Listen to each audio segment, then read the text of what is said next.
Sa pamamagitan ng kanyang sariling management company, agad naglabas ng pahayag ang Blackpink member na si Jennie Kim matapos umani ng sari-saring reaksyon sa social media ang kanyang paggamit ng vape indoors.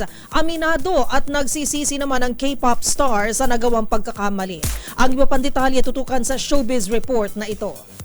Trending topic sa social media ngayon deleted video kung saan makikita ang gumagamit ng vape ang Blackpink member na si Jennie sa loob ng isang kwarto kasama ang kanyang glam team. Agad namang naglabas ng pahayag ang sariling management company ng K-pop star ukol dito. Ang Odd Atelier humingi ng tawad sa lahat ng mga hindi naging komportable nang mapanood ang naturang video. Si Jennie, aminado sa nagawang pagkakamali at labis niyang nagsisisi sa pag-vape indoors na marahil nagdulot ng inconvenience sa kanyang team.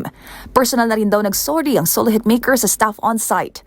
Sa huli, humingi rin ng paumanhin ng OA Entertainment sa fans na nadismaya sa kanilang idolo. Samantala, batay sa ilang reports, nakatanggap na ng formal na reklamo ang Foreign Ministry ng Seoul dahil sa ginawa ng singer. Ang paninigarilyo o pag-vape kasi indoors o sa enclosed spaces ay mahigpit na ipinagbabawal sa South Korea.